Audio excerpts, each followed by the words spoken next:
반갑습니다. 수학의 정석 실력분 참입니다. 자, 확률 단원을 지난 시간부터 공부하고 있죠. 확률의 정의, 수학적 확률에 관한 내용, 자, 이걸 이제 공부를 하는데, 지난 시간 막바지에 조금 번외편으로 통계적 확률 이야기를 좀 했었고요.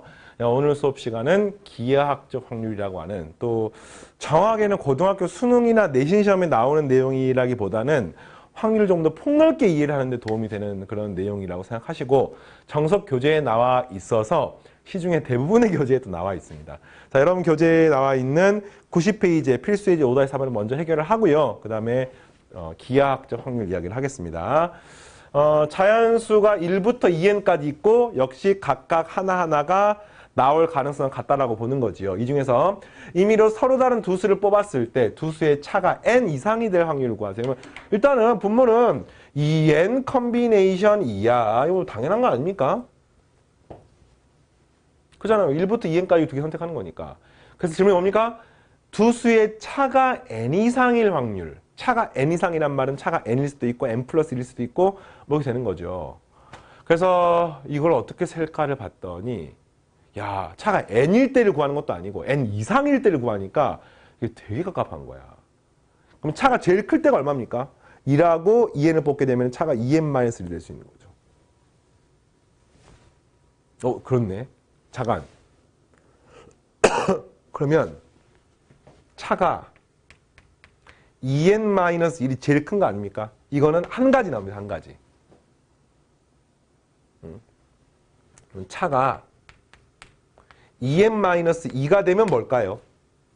그러니까 2라고 2n-를 뽑아도 되고요. 2하고 2n을 뽑아도 되는 거 아닙니까? 두 가지가 나옵니다. 두 가지. 어떤 특징이 있다. 결국에는 확률 문제 결국에는 경우의 수 구하는 문제로 귀결이 됩니다. 확률이 경우의 수분의 경우의 수인데 이 경우의 수를 구하고 나면 결국에는 분자 경우의 수를 구하는 계산 문제가 되는 거예요. 자, 그 다음에 차가 2n-3이 되면은 역시 세 가지가 되는 겁니다.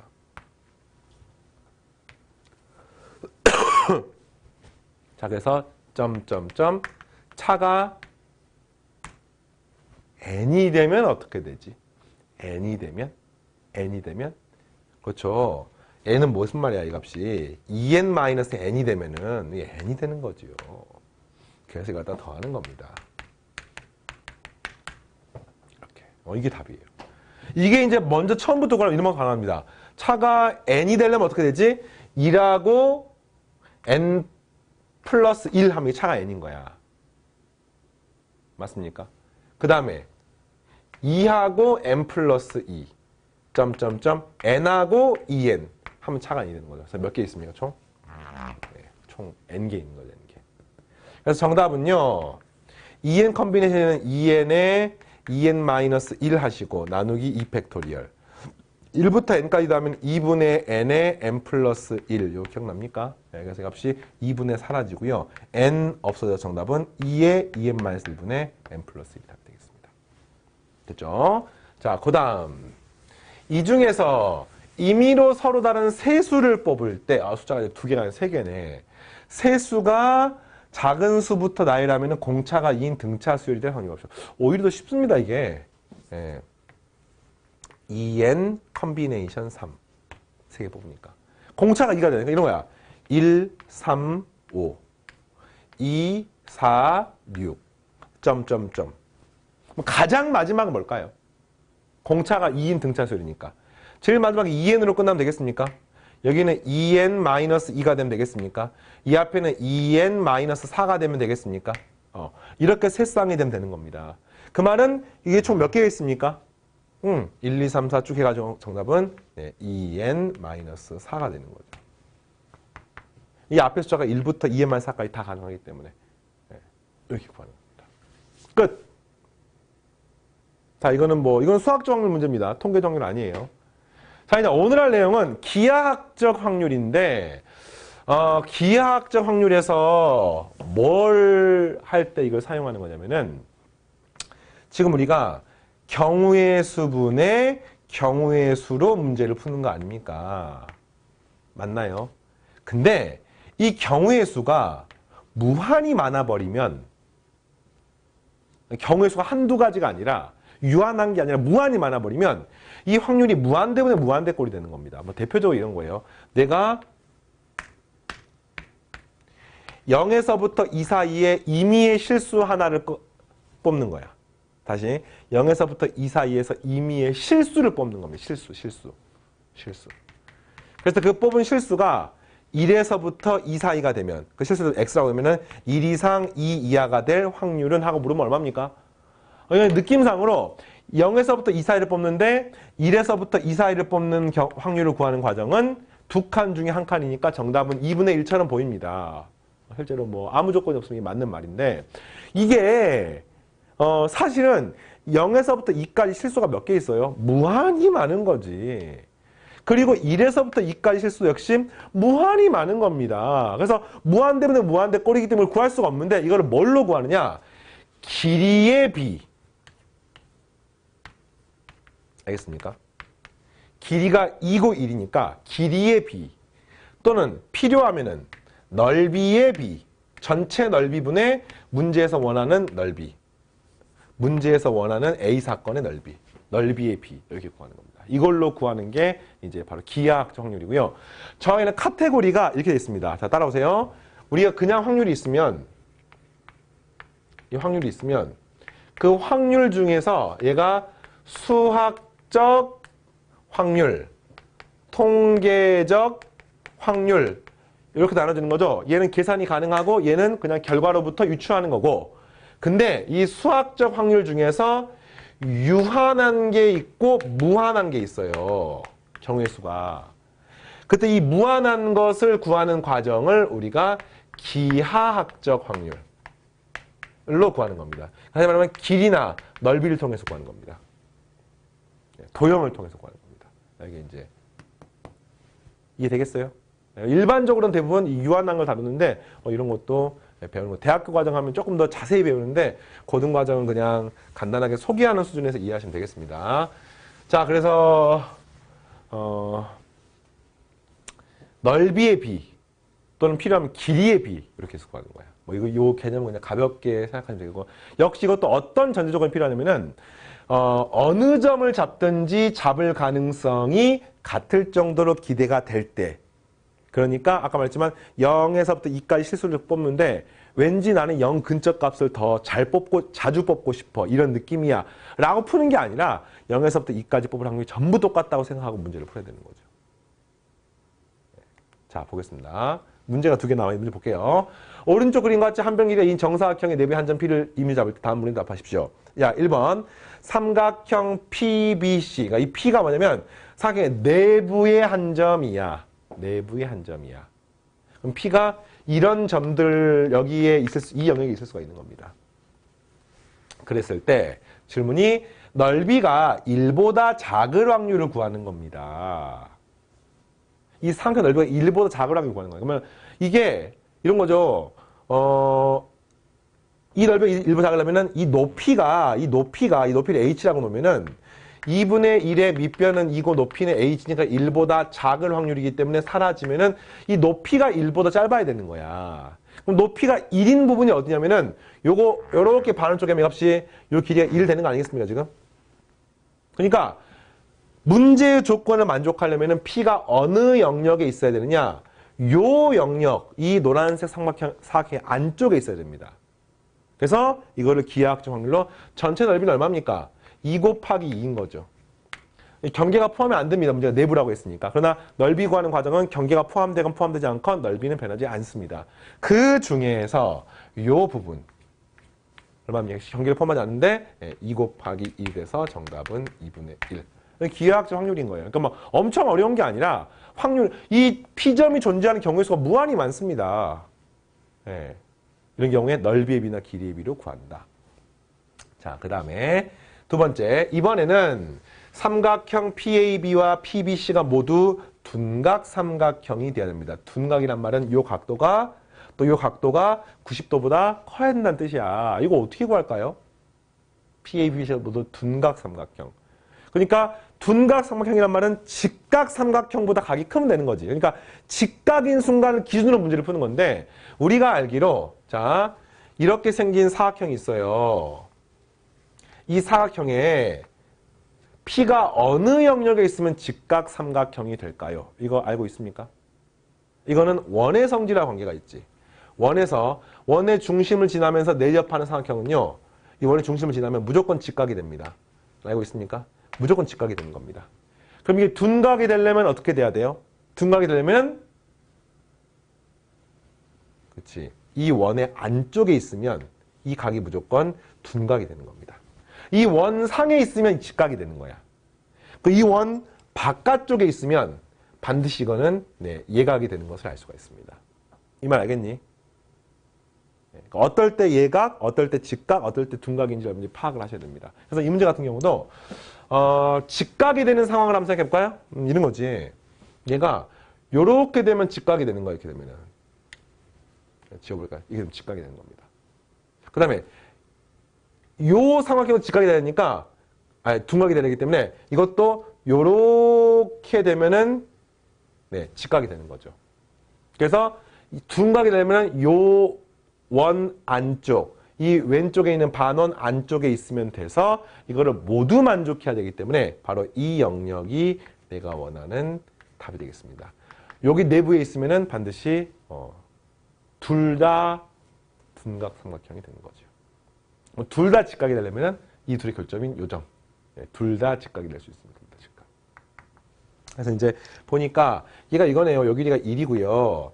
이 길이가 1입니다. 이걸 반으로 쪼개면은 결국에는 이렇게 생기는 활골 넓이를 곱하기 2하면 되는 거 아닙니까, 지금? 그럼 이 활골 넓이 구하는 과정은 이 4분원의 넓이를 구한 다음에 직각 삼각형의 넓이를 빼주면 되겠죠? 따라서 요 럭비공 모양에 생긴 이 반쪽 넓이는 4분원의 넓이 2 곱하기 4분의 파이 원의 넓이가 파이니까 빼기 요 직각 삼각형 넓이는 2분의 1의 밑변 곱하기 높이 하시니까 2분의 파이 마이너스 1인 거야. 그래서 저 색칠한 부분 넓이가 이건데 여기까지 이렇게 될 확률을 구하는 문제니까 전체 넓이가 4고요. 4분의 2분의 파이 마이너스 1이 되므로 분자하면 2 곱하니까 8분의 파이 빼기 2가 원하는 답이 되겠습니다. 자, 알겠죠? 좋아요. 그 다음 하나 더. 5-6번까지. 자, 집합 S가 0에서부터 1 사이에 있는, 그러니까 A가 0에서부터 1 사이 값인 거야. 그러니까 수직선이 이렇게 있으면은, 수직선이 있으면 0에서부터 1까지의 이 값에 어딘가 A가 이렇게 있는 거예요, 지금. 그랬을 때, 두실수 XY를 임의로 정할 담을 구하십시오. 두실수 XY가 이 사이에, 있는데, 자, 첫 번째. 그러니까 이것의 원소야. 원소 중에서 X를 구한 겁니다. 그러니까 여기서 어떤 값 X, 여기서 어떤 값 Y를 이렇게 선택하는 겁니다. 그래서 첫 번째 질문. 합도 S에 들어갈 확률. 무슨 말이야? 이거 두 개 더한 값도 0에서부터 1 사이 확률. 그러니까 기본적으로는 X 더하기 Y가 얼마입니까? 0에서부터 2 사이 아니겠습니까? 맞아요. 0에서 2 사이가 되는 겁니다. 왜? X가 0부터 1 사이고 Y도 0부터 1 사이니까 더하면 0부터 2 사이 아니겠습니까? 근데 문제가 뭘 물은 거냐면 이런데 문제가 X 더하기 Y가 0에서부터 1 사이가 될 확률을 물어보는 거죠. 합이 S에 속하는 거니까. 그러면 느낌상 왠지 2분의 1일 것 같지. 근데 이거 조심해야 돼. 이 기하학적 확률도 각각의 사건이 일어날 가능성이 전부 같아야 되는데 0에서부터 1 사이까지랑 1에서부터 2까지가 나올 가능성이 같은지를 확인을 하셔야 되는데 왠지 느낌상 같을 것 같긴 한데 이게 약간 찜찜해요. 그래서 이걸 푸는 더 고급 테크닉이 있습니다. 그건 뭐냐? 이게 지금 변수가 두 개네. X도 자기 마음대로 변하고 Y도 자기 마음대로 변하지 않습니까? 그러다가 영역으로 표시해서 문제를 푸는 겁니다. 그래서 이렇게 풀고 답을 2분의 1로 풀면은 뭐 실제 답은 맞습니다만 아까 그 찜찜함이 있어가지고 이렇게 X하고 Y가 있는데 여기를 Y축, X축이라고 하면은 이 X하고 Y는 X도 0에서부터 1까지 값을 가질 수 있고요. Y도 0에서부터 1까지 값을 가질 수 있고 이 X, Y라고 하는 것을 이렇게 좌표로 표현할 수 있습니다. X도 0에서 1 사이에서 여기는 이런 점들인 거예요. 이게 지금. 영역으로 표현할 수 있는 거죠. 그 중에서 X 더하기 Y가 S에 속한단 말은 한마디로 X 더하기 Y가 0에서부터 1까지라는 것이고요. 이거를 이제 여기서 그래프로 표시를 해보는 거죠. 그 말은 요식은요, 요렇게 먼저 풀게 되면은 y는 마이너스 x보다 크다가 되고요. 요거는 이렇게 넘기면은 y는 마이너스 x 플러스 1보다는 작다가 되는 겁니다. 그러니까 y는 마이너스 x가 무슨 그래프입니까? 이런 그래프, 이런 그래프. 그 다음에 미안해요. y 마이너스가 이런 그래프, 이런 그래프, 이런 그래프. y는 마이너스 x 플러스 1 뭡니까? 이런 그래프입니다, 이런 그래프. 그래서 한마디로 하면 요 그래프보다는 크고요. 요 그래프보다는 작아야 되니까 한마디로 문제에서 만족하는 것은 이 영역이 되는 겁니다. 부등식의 영역을 우리가 배운 적이 없는데 사실 이거는 어떤 말로 이해하면 되겠냐면 y는 마이너스 x라는 그래프가 자 마이너스 x는 y라고 하는 요게 바로 이 노란색 그래프입니다. 근데 이것은 이제 같은 점이야. 마이너스 x하고 y 같은 점이고요. 그 마이너스 x보다 y가 커야 된다는 뜻이니까 여기 더 위쪽에 있다라고 이해를 하시면 되겠습니다. 네. 얘는 y는 마이너스 x 플러스 1이 요 점들이야. 이거보다 더 아래에 있어야 된다는 뜻으로 이해를 하시고 저 영역 중에서 요거를 동시에 만족하는 점은 요 부분이 되겠습니다. 정답 영역 중에서 4분의 2가 되어서 2분의 1이 되겠습니다. 뭐 이건 사실 아까 수직선으로 하는 거랑 큰 차이가 없죠. 근데 이런 거를 풀려면은 이렇게 푸셔야 됩니다. 자, 왜 그러냐면은 두 번째는 자, 두 번째도 동일하죠. 그래서 이것도 똑같이 x축, y축을 그리시고요. y축, x축을 그리시고요. 그 다음에 만족하는 범위가 똑같이 1, 1이고 뭘 구하면 되겠습니까? 2x-y가 역시 0에서부터 1까지가 되는 걸 구하시면 되겠습니다. 이걸 먼저 구하니까 넘기시면 y는 2x보다 작다. 이걸 구하니까 넘기면 y는 2x-1보다 크다. 이렇게 구하시면 되겠네. 그래서 y는 2x를 그리니까 얘가 0,0을 지나고 2분의 1,1을 지나서 이렇게 생긴 직선이 되는 겁니다. 요거보다는 작고 아래쪽에 있고 y는 2x 빼기 1. 그 말은 이게 2분의 1,0을 지납니다. 그래서 이렇게 생긴 직선이 있습니다. 그죠? 1,1을 지나니까. 그래서 요거보다는 위쪽에 있으니까 한마디로 이 영역에 있다는 뜻인 거예요. 그래서 정답은 쏘리 이거 4분의 2 갑자기 왜 4분의 2가 나왔니? 4분의 2가 아니야. 이 앞에 문제 헷갈렸네요. 2분의 1, 2분의 1. 여기 1, 여기 1이니까 2분의 1인 거죠. 여기 2분의 1이죠. 2분의 1. 그리고 이거 똑같습니다. 이것도 전체 넓이는 1. 이 넓이는 어떻게 됩니까? 뭐 요거 잘라갖고 붙이게 되면 반절이 되는 거니까 2분의 1 해서 구하면 역시 2분의 1 이렇게 나오겠습니다. 어차피 이제 이게 방금 선생님 문제 풀다가 또 하는 얘기가 뭐냐면 확률이기 때문에 비율만 알면 돼. 다시 말하면 자 따라오세요. 요 넓이에서 이게 4이고 2이나 1이고 2분의 1이나 어차피 확률은 똑같습니다. 비율만 알면 되기 때문에 전체 길이가 10인데 그 중에서 5이거나 전체 길이가 2인데 그 중에 길이가 1이거나 어차피 확률은 동일하기 때문에 뭐 그런 점도 여러분들이 참고를 하시고 이렇게 이제 기하학적 확률까지 이야기를 하면서 확률 첫 번째 파트가 마무리됐습니다. 그래서 이제 확률이 어떤 식으로 구성이 되어 있냐면은 제일 처음에 지금처럼 이제 수학적 확률을 먼저 배운 다음에 이게 끝나고 나서 사건이 두 개가 나옵니다. 이 두 개가 덧셈 정리. 사건이 두 개가 나옵니다. 동시에 납니다. 곱셈 정리. 이런 것들을 처리하는 방법을 배우고 이걸 제대로 하게 되면 고등과정 확률도 마무리가 됩니다.